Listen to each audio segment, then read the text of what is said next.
Holy mackerel. King Charles, you've got to get her off that royal website. And I'm not even joking now, because Meghan Markle has now formally endorsed one of the biggest online trolls of Catherine, the Princess of Wales. This is the care package to the notorious JTB. And trust me, Markle knows exactly what this man is all about. Meghan Markle reportedly sent a gift package, complete with a royal crest, to a social media figure who has faced criticism for posts targeting Princess Catherine. The backlash was immediate and intense. Calls started pouring in demanding action. Remove the titles, take them off the royal website, do something. But through all the outrage, one question keeps hanging in the air. Why has King Charles remained silent? This is an encouragement to the rest of them to continue their vile, disgusting attacks. She is endorsing them, and she is also then endorsing their vile behavior to continue. First, let's look at who allegedly received that package. According to people who have followed his online activity for years, critics claim his comments about Catherine have gone far beyond ordinary criticism. They argue that his posts have repeatedly crossed the line into personal attacks. He reportedly referred to Catherine as mediocre. When she returned to public life following her cancer treatment, some accused him of making dismissive remarks about the positive media attention surrounding her appearance. The Duchess sent me a gift. I'm not exaggerating when I say this was nowhere on my 2026 bingo card. Completely stunned, completely grateful. Thank you, Meghan. After an article praised Catherine for gracefully navigating muddy ground in heels, he allegedly mocked the coverage, with critics saying he reduced the moment to a cruel joke. That's why so many people were stunned by reports that Meghan chose to thank him. Not with a public reply, not with a simple social media interaction, but allegedly with a carefully selected gift package containing tea, candles, and a handwritten note featuring the royal-style cipher, an M beneath a crown. According to reports, the recipient quickly shared his excitement online, and that's when confusion turned into outrage. I mean, this is something else. This really is utterly disgusting. And I'm not shocked because we've known about it for some time, but I'm shocked that she has been so blatant about it. But of course, she is being blatant because she and Harry believe they're untouchable because the king still has not taken any action to remove them from that website. Many people questioned how this could have happened by accident. Sending a parcel requires a name, an address, and deliberate effort. Critics argued that this wasn't the kind of mistake someone casually makes. So people began asking, how exactly did this connection happen? And that question became even harder for some to ignore because of something Meghan had spoken about just days earlier. At an event connected to conversations about online safety, Meghan urged people to think carefully about how they engage online. There's been no further discussions about Harry's dukedom being taken. So now they're emboldened. They have gone against everything that was decided at the Sandringham Agreement. They have gone against everything that they promised Queen Elizabeth they wouldn't do. And they are blatant about it. And yet still nothing seems to get done. But this is bullying. This is encouraging people to bully Catherine.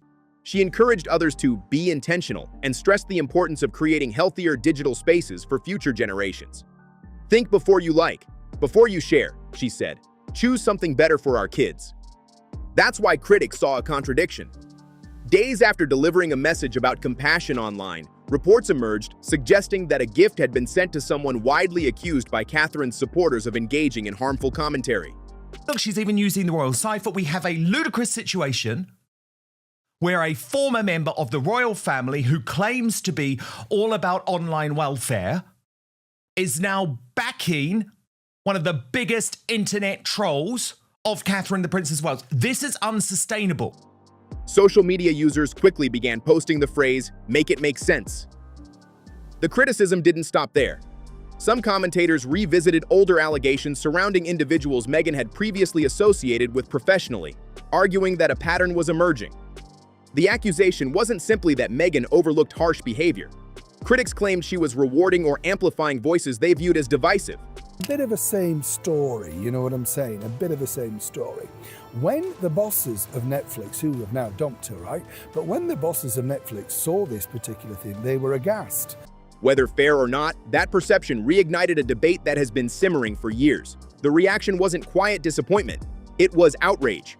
thousands of people demanded consequences, with many directing their frustration toward King Charles himself.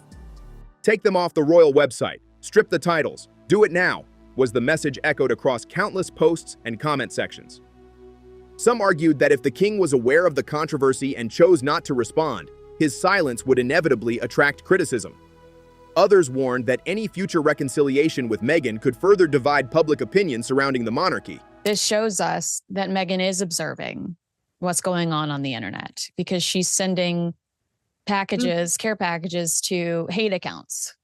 Okay, first of all, staying off the internet is like saying, I'm staying off oxygen. Our entire lives are ruled by it. Right. Second of all, we know that her recollections have varied many, many times. Like she didn't Google Harry, wink. But beneath all the anger was one lingering question that people couldn't seem to let go of. If the reports are true, Meghan would have needed the recipient's details to send the package. For critics, that raised even more questions about how much awareness there may have been regarding the online conversations surrounding Princess Catherine. And for many watching from the sidelines, that mystery only added another layer to an already explosive controversy. And according to critics, there wasn't really a comfortable explanation left. Either this person was known to Meghan's team in some way, or there was a level of awareness that raised even more questions. In the absence of clear answers, speculation exploded across social media. The theories quickly turned dramatic. Some people claimed the account holder had to be receiving special treatment. Others suggested there had been private agreements behind the scenes. This reminds me of when Harry and Meghan actually called some of the people remember when they called some of the people on Twitter that had been so vile against the British royal family to thank them for creating a campaign for them? Yes. Again, it's just like, do you not understand the optics of platforming these people who are so vicious towards your family members? A few voices went even further, arguing that authorities should examine how a high-profile public figure allegedly ended up sending gifts to someone accused by royal supporters of targeting members of the royal family online. It's important to note that none of these claims have been publicly proven, but many people accepted the possibility almost instantly because, in their eyes, this wasn't the first time similar accusations had surfaced. Critics pointed to previous controversies involving Harry and Meghan's interactions with outspoken online supporters. Years ago, reports circulated that Harry and Meghan had personally reached out to a controversial social media figure known online as Henry's cousin to thank them. At the time, some people dismissed it as a one-off situation. But according to those following these stories closely, that wasn't where the conversation ended. Another outspoken figure later became linked to one of the couple's Netflix projects, reigniting criticism from those who believed there was a recurring pattern. Bit of the same story. When the bosses of Netflix, who have now dumped her, right? But when the bosses of Netflix saw this particular thing, they were aghast. Not because finally she got round to doing some promotion for the TV show that she didn't really want to do any promotion for, but the fact that she brought up the fact that they were going into business with her. Then came Australia, where royal commentators claimed that one of Catherine's harshest online critics had gained unusually close proximity to Meghan during an official visit. After that, attention shifted to the Invictus Games, where Meghan publicly thanked her supporters for all that you do. For many people, those words seemed harmless. For others, they took on an entirely different meaning in light of previous allegations. And now critics argue that there are additional receipts connected to this latest controversy. According to online commentators, Meghan had allegedly interacted with content from the same account long before reports emerged about any gift package being sent. When viewed separately, each incident might be dismissed as coincidence: a phone call, a guest appearance, access during an event, a social media interaction, a gift package.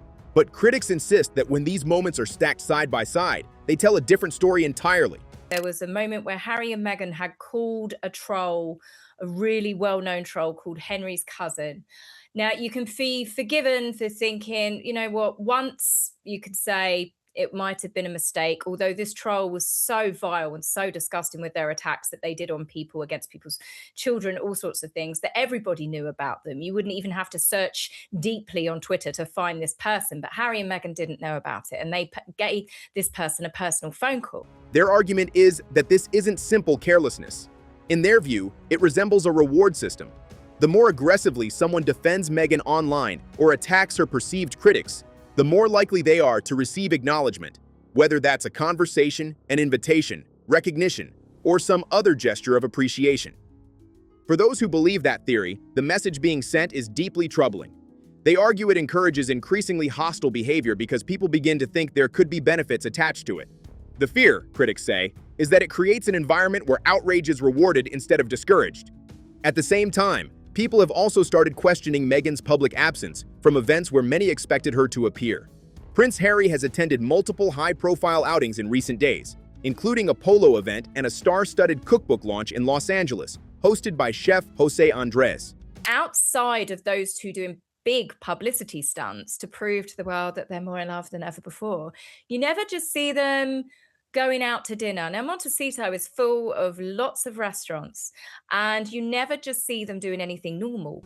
What caught attention wasn't Harry's presence, it was Meghan's absence.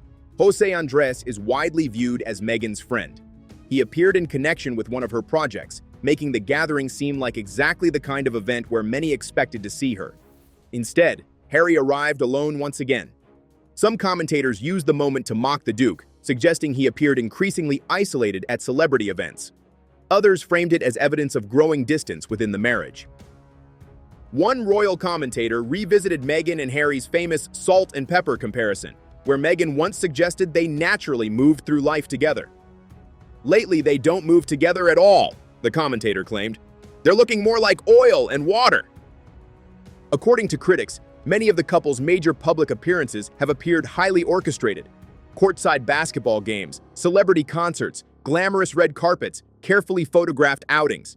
The accusation is that these moments project an image of unity, while everyday glimpses of normal family life remain noticeably absent from public view. Why wouldn't you want to go and thank them for coming on your show? Yeah. When they knew it was just going to be, horse twaddle, but they did it anyway. And the most interesting episodes were with them. Right. So you'd think you'd want to go and say thank you. Instead, you send your husband, who is, I'm sure he was perfectly lovely. Then came another reported setback. Rumors began circulating that Meghan had filmed a surprise cameo appearance as herself in a project involving Lily Collins. However, the supposed surprise allegedly became public knowledge much sooner than expected, leading to speculation about how the information had leaked. Some reports even suggested producers might reconsider the appearance altogether, although no official confirmation has emerged. Still, critics argue that the situation reflects a larger challenge Meghan faces as she attempts to expand her entertainment ventures. In their eyes, every new project risks becoming overshadowed by controversy before audiences even have the chance to see it. The story critics are telling now is that Netflix slowly began distancing itself from Meghan. According to this version of events, executives were less than thrilled after Meghan publicly spoke about expanding into products and merchandise linked to their partnership before any official announcements had been made. The claim is that Meghan presented the venture as something already in motion, while critics argue that those plans may never have been as concrete as they appeared. Meghan decided to tell the world that she'd left because they were limiting her on what she could deliver. Matches, right? So matches that you can buy already in the likes of Highgrove and all those other royal shops. Everything is borrowed from another idea. I know it's not easy to come up with something new, but ultimately, if you were going to go down the entrepreneurial route, as I said, is jam the right thing. Then, according to those same voices, something strange happened. Nothing happened at all. No major product rollout, no pop-up stores, no carefully curated merchandise line tied to the partnership. The silence fueled even more speculation. Later, Meghan reportedly suggested that she had chosen to step away because the arrangement placed too many limitations on what she wanted to create. But critics weren't convinced. Instead, attention shifted to the products she was promoting independently: matches, jams, candles, lifestyle items intended to build a luxury brand identity. Yet critics repeatedly questioned whether these products offered anything truly unique. Some joked that expensive matches were still just matches, no matter how elegant the packaging looked. Others dismissed the jam as little more than ordinary fruit spread with a celebrity label attached. Obviously, she has way too much merch. Time on her hands. Inventory that for her to be sending all the trolls boxes of goodies. Even Meghan's estranged half-sister reportedly entered the conversation, claiming Meghan had never been known for making jam and suggesting that many of the brand's concepts lacked originality. Fair or not, Those comments gained traction online and added even more scrutiny to Meghan's growing business ambitions. That's partly why this latest gift controversy triggered such a strong reaction. As people watched footage allegedly showing the recipient unboxing the package, the internet did what it does best. It turned everything into commentary. Critics claimed he barely paid attention to some of the items inside, including the candles. Jokes quickly spread across social media, with some users sarcastically suggesting he should inspect the products carefully because previous customers had reportedly raised concerns about quality control issues. Others focused on the packaging itself. Some viewers questioned whether certain presentation choices were practical, while critics revisited older clips of Meghan discussing lifestyle products she personally found excessive or obnoxious. Look at their bloated salaries, look at their bloated legal fees, and really only about 200,000 pounds goes towards Warriors. Everything else goes towards the concert, goes towards setting up. That's what made the situation so bizarre to many observers. According to critics, Meghan appeared to be gifting products that she had previously mocked herself. The most generous interpretation circulating online was that perhaps this was simply an attempt to generate buzz. The less generous version, that Meghan was giving away products because critics believed enthusiasm for the brand wasn't matching expectations. While all of that noise dominated headlines, another royal figure managed to capture public attention without saying a single word. During the same period, Catherine, Princess of Wales, attended a reception connected to a cancer charity wearing a striking red dress decorated with delicate heart details. The vintage road art design immediately caught the public's eye. There was no public response to the surrounding controversy. No carefully crafted statement, no attempt to enter the debate. She simply showed up. Trust me, the fact that she is royal and she doesn't back internet trolls means that she had thousands of people turning up on the streets of Italy. Meghan Markle had 10. The appearance carried additional significance because it marked one of Catherine's first major joint engagements alongside King Charles in several years, with both continuing their respective journeys following cancer diagnoses. One commentator described the moment as an outpouring of love in dress form. And notably, Catherine never mentioned Meghan at all. For many royal watchers, that silence spoke volumes. Critics argued that the contrast between the two women had become impossible to ignore. Catherine attending engagements and drawing enthusiastic crowds. Meghan facing ongoing criticism and questions about her latest projects. Some supporters of Catherine pointed to public appearances abroad, claiming the Princess of Wales consistently generated excitement and admiration. Others contrasted those moments with reports about attendance at Meghan's speaking engagements. Whether those comparisons were entirely fair became a debate of its own. So Meghan, let me ask you a simple question. Are your children proud of you supporting a bully who has gone after Princess Catherine and the royal family? This bully has also targeted royal supporters, and you're sending care packages? Stop lecturing about anti-bullying and stop supporting them. There were even claims from some commentators that Meghan had indirectly influenced William and Catherine's more relaxed public displays of affection in recent years. The response from Catherine's supporters was immediate. Catherine makes her own choices, they argued. According to that perspective, Catherine had spent years honoring the traditions and expectations associated with Queen Elizabeth II's reign. Now, they say, she feels increasingly comfortable expressing warmth and affection in ways that reflect her own personality. No lessons required, as one commentator bluntly put it. But Catherine may not be the only royal relationship under scrutiny. Reports have surfaced suggesting that Peter Phillips, Queen Elizabeth II's eldest grandchild and Prince Harry's cousin, is preparing for his wedding without Harry on the guest list. The reason why they're not going is nobody wants him there. William doesn't want him there. King Charles doesn't want to hang out with Meghan. He wouldn't mind hanging out with Harry, except for now every time he hangs out with Harry, Harry's just needling him for something. Whenever Harry and Meghan attend a major family event, the spotlight has a way of shifting. Instead of the occasion remaining focused on the people being celebrated, attention frequently turns toward the Duke and Duchess themselves. And according to those commentators, that's exactly the situation some members of the royal family may now be hoping to avoid. And that's exactly what critics say happens whenever Harry and Meghan become part of a family event. The original occasion fades into the background, headlines take over, and suddenly the focus shifts somewhere else entirely. Photos get pulled apart online. Family dynamics become front-page news. The celebration itself risks being overshadowed. But the questions surrounding Prince Harry don't end with family dynamics. There is another issue that continues to resurface whenever discussions about his charitable work arise. William and Catherine, yes, she's got it in her mind that they are constantly briefing against her because she's paranoid. But as you know, I always say just because you're paranoid don't mean they ain't after you. But I don't think they are in this case. No. I think William and Catherine are like, we're getting on with our lives. Next. And I think Meghan is just kind of like, they're plotting against me. African parks.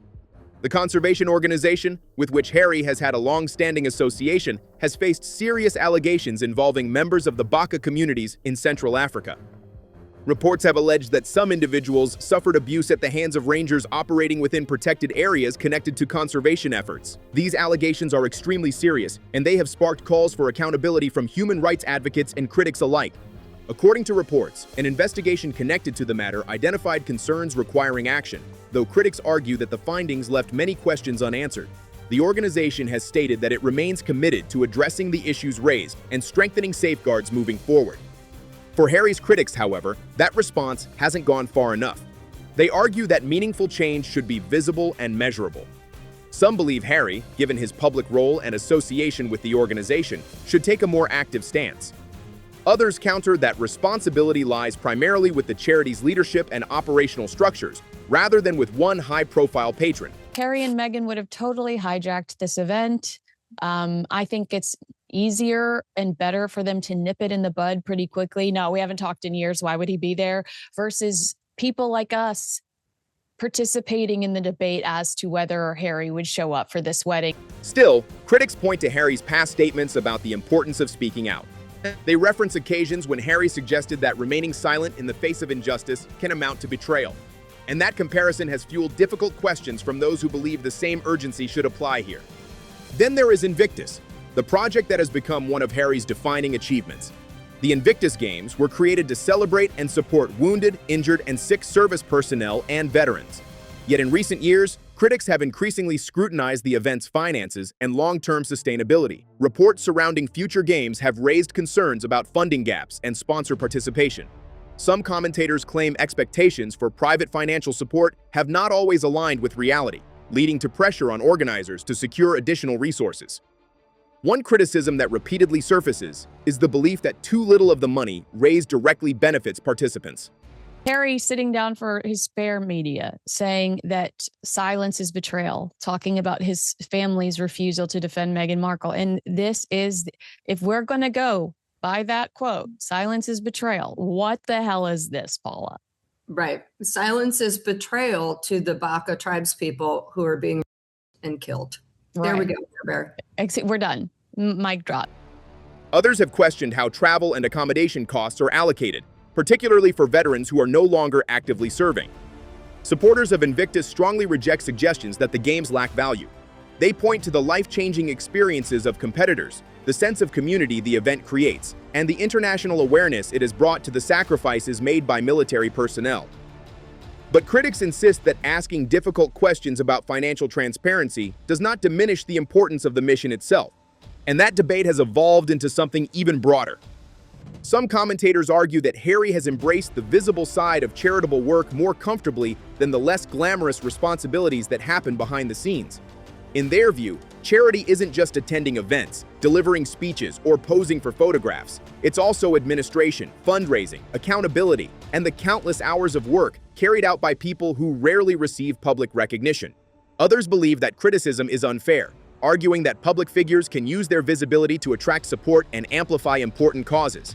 I am absolutely sick and tired of us, the 99%, being treated like fools when it comes to Prince Harry and his bid for taxpayer-funded security. Even Harry's advocacy work has become part of this wider conversation. Commentators have revisited high-profile moments from his past, questioning whether symbolism sometimes receives more attention than substance. Critics frame these examples as evidence of misplaced priorities. Supporters see them as effective ways of drawing public attention to important issues. The divide couldn't be clearer. Questions have also resurfaced about Harry's security arrangements in the United Kingdom. Journalists and royal watchers continue to debate what level of protection, if any, Harry may receive during visits to Britain. Official responses to inquiries have often been limited, citing privacy and security considerations. That lack of clarity has fueled intense speculation online. Some people believe decisions have already been made behind closed doors. Others argue that assumptions should not be treated as facts until formal announcements are issued. The issue remains highly sensitive because it touches on public funding, royal status, and Harry's decision to step back from life as a working royal. Suddenly, Markle wants to take credit for the fact that Catherine and William are now more open, more lovey-dovey, more touchy-feely. Again, she wants to take claim to the fact that the selfies that Catherine recently took with people is all down to her. I would say, in my honest opinion, there could have been a bit of that, but also I think Catherine was respectful of what the Queen wanted. And now this is her time. This is a more modern time, and you make your own rules. As one observer put it, if he'd been refused, he'd be shouting it from the rooftops. Whether that assessment is fair or not, it reflects the level of skepticism surrounding nearly every development connected to the Duke and Duchess of Sussex. Then, almost on cue, fresh headlines emerged claiming that Harry and Meghan had been further distanced from Frogmore Cottage, reigniting discussions about their relationship with the institution they left behind. At the center of all these debates sits the same contrast that has dominated public conversation for months. One woman speaks openly about kindness while facing criticism over the company she allegedly keeps. Another remains largely silent and receives praise for her composure. Supporters and critics on both sides continue to interpret the same events in dramatically different ways. And perhaps that's why this story refuses to fade away.